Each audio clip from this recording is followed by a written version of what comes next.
ಲೋಹಗಳು ನೀರಿನ ಜೊತೆ ಪ್ರತಿವರ್ತಿಸಿದಾಗ ಏನಾಗುತ್ತದೆ ಎಂಬುದನ್ನು ಕಥೆಯ ಮೂಲಕ ತಿಳಿದುಕೊಳ್ಳುವ ಒಂದು ಪ್ರಯತ್ನ. ಪ್ರಸ್ತುತಿ ರಾಜು ಭೂಶೆಟ್ಟಿ.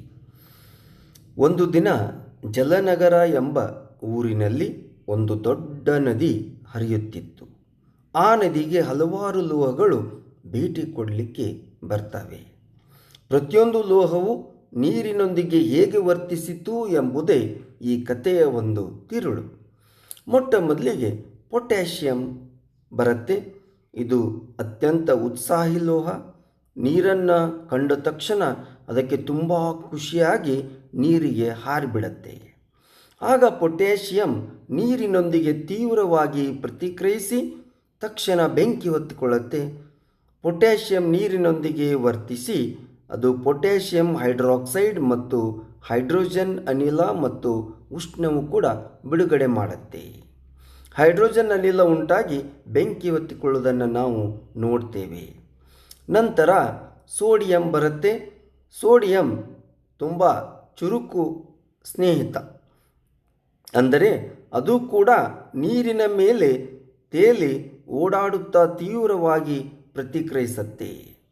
ನಾನು ಕೂಡ ಪೊಟ್ಯಾಷಿಯಂಗೆ ಯಾವುದರಲ್ಲೂ ಕಡಿಮೆ ಇಲ್ಲ ಎಂದು ಹೆಮ್ಮೆಯಿಂದ ಅದು ಹೇಳಿಕೊಳ್ಳುತ್ತೆ. ಇದು ಕೂಡ ಹೈಡ್ರೋಜನ್ ಅನಿಲವನ್ನು ಬಿಡುಗಡೆ ಮಾಡುತ್ತೆ.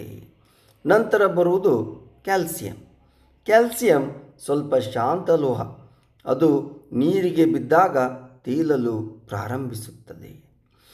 ಹಾಗಾದರೆ ಪ್ರಶ್ನೆ ಉದ್ಭವ ಆಗುತ್ತೆ, ಕ್ಯಾಲ್ಸಿಯಂ ನೀರಿನಲ್ಲಿ ತೇಲಲು ಕಾರಣವೇನು ಎಂಬುದನ್ನು ನಾವು ನೋಡುವುದಾದರೆ, ಉತ್ಪತ್ತಿಯಾದಂಥ ಹೈಡ್ರೋಜನ್ ಅನಿಲದ ಗುಳ್ಳೆಗಳು ಅಲ್ಲಿ ಲೋಹದ ಮೇಲ್ಮೈಗೆ, ಅಂದರೆ ಕ್ಯಾಲ್ಸಿಯಂ ಮೇಲ್ಮೈಗೆ ಅವು ಅಂಟಿಕೊಳ್ಳುತ್ತೆ.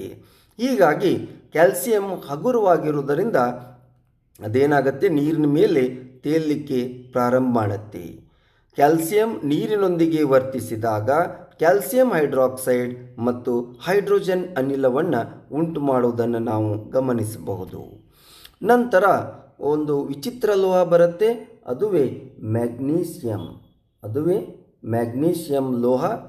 ಸೊ ಈ ಮ್ಯಾಗ್ನೀಷಿಯಂ ಏನಿದೆ ಅಲ್ಲ, ಇದು ಬಿಸಿ ನೀರಿನ ಸ್ನೇಹಿತ. ನೆನಪಿನಲ್ಲಿಟ್ಕೊಳ್ಬೇಕು, ಮ್ಯಾಗ್ನೀಷಿಯಂ ಬಿಸಿ ನೀರಿನ ಸ್ನೇಹಿತ. ಏನಿದು ಹೀಗೆ ಕೇಳ್ತೇವೆ ಅಂತಂದರೆ, ಮ್ಯಾಗ್ನೀಷಿಯಂ ತಣ್ಣೀರು ನೋಡಿದಾಗ ಅದು ಮೌನವಾಗಿ ಕುಳಿತುಕೊಂಡು ಬಿಡತ್ತೆ. ನನಗೆ ಬಿಸಿನೀರು ಬೇಕು ಎನ್ನತ್ತೆ. ಬಿಸಿ ನೀರಿನೊಂದಿಗೆ ಪ್ರತಿಕ್ರಿಯಿಸಿ ಅದು ಮ್ಯಾಗ್ನೀಷಿಯಂ ಆಕ್ಸೈಡ್ ಮತ್ತು ಹೈಡ್ರೋಜನ್ ಅನಿಲವನ್ನು ಬಿಡುಗಡೆ ಮಾಡುತ್ತೆ. ನಂತರ ಬರುವುದು ಅಲ್ಯೂಮಿನಿಯಂ.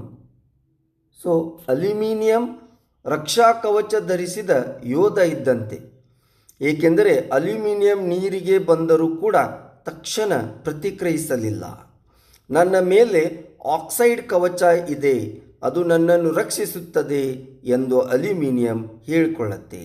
ಆದರೆ ಹಬೆಯೊಂದಿಗೆ ನಿಧಾನವಾಗಿ ಪ್ರತಿಕ್ರಿಯಿಸಲು ಪ್ರಾರಂಭಿಸುತ್ತದೆ. ಲೋಹದ ಆಕ್ಸೈಡ್ ಮತ್ತು ಹೈಡ್ರೋಜನ್ನನ್ನು ಉಂಟು ಮಾಡುತ್ತೆ.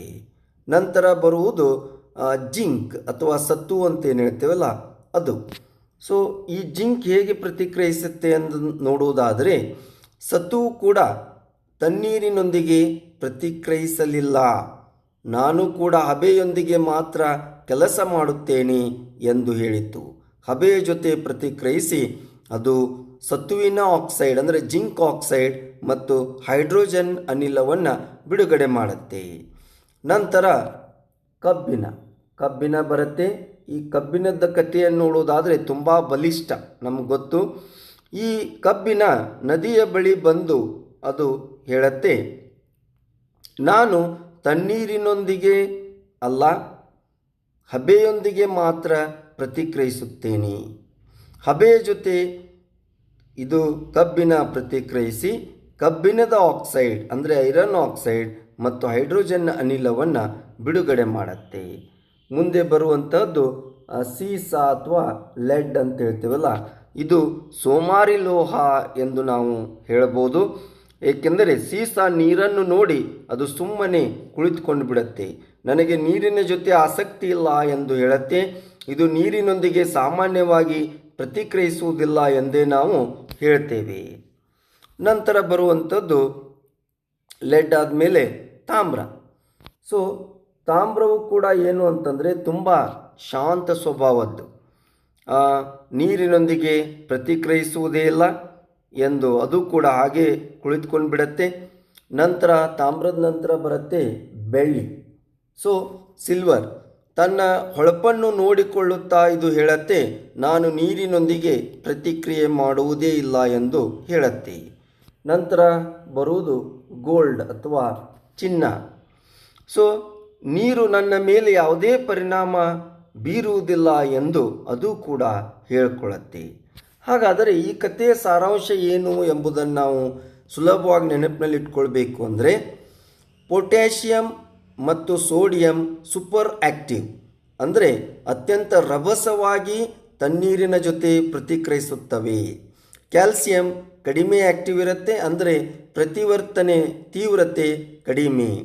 ಮ್ಯಾಗ್ನೀಷಿಯಂ, ಅಲ್ಯೂಮಿನಿಯಂ, ಸತು, ಕಬ್ಬಿಣದಂತಹ ಲೋಹಗಳು ತಣ್ಣೀರು ಅಥವಾ ಬಿಸಿ ನೀರಿನ ಜೊತೆ ಪ್ರತಿವರ್ತಿಸುವುದೇ ಇಲ್ಲ, ಆದರೆ ಹಬೆಯ ಜೊತೆ ಪ್ರತಿವರ್ತಿಸಿ ಆಯಾ ಲೋಹದ ಆಕ್ಸೈಡ್ ಮತ್ತು ಹೈಡ್ರೋಜನ್ನನ್ನು ಉಂಟು ಮಾಡುತ್ತವೆ. ಸೀಸ, ತಾಮ್ರ, ಬೆಳ್ಳಿ, ಚಿನ್ನ ಇವು ಯಾವಾಗಲೂ ಶಾಂತವಾಗಿರುತ್ತವೆ, ಅಂದರೆ ನೀರಿನ ಜೊತೆ ಅವು ಪ್ರತಿಕ್ರಿಯಿಸುವುದೇ ಇಲ್ಲ ಎಂದು ನಾವು ಹೇಳ್ತೇವೆ. ಸೊ ಈ ರೀತಿ ಇನ್ನೂ ಹಲವಾರು ಪರಿಕಲ್ಪನೆಗಳನ್ನು ಕಥೆಯ ಮೂಲಕ ನೋಡ್ತಾ ಸಾಗೋಣ. ಧನ್ಯವಾದಗಳು.